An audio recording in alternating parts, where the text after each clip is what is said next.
As his fellow workers, we beg you once again not to neglect the grace of God that you have received.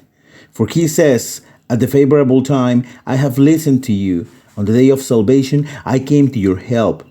Well, now is the favorable time. This is the day of salvation. We do nothing that people might object to, so as not to bring discredit on our function as God's servants. Instead, we prove we are servants of God by great fortitude in times of suffering, in times of hardship and distress, when we are flogged or sent to prison or mocked, laboring, sleepless, starving.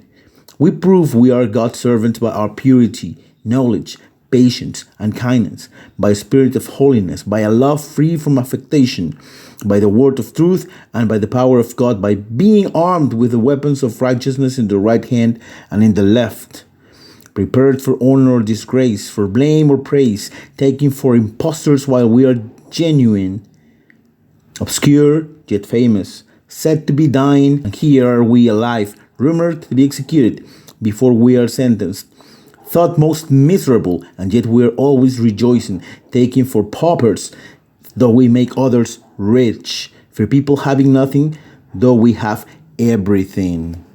You have learned how it was said, eye for eye and tooth for tooth. But I say this to you, offer the wicked man no resistance. On the contrary, if anyone hits you on the right cheek, offer him the other as well.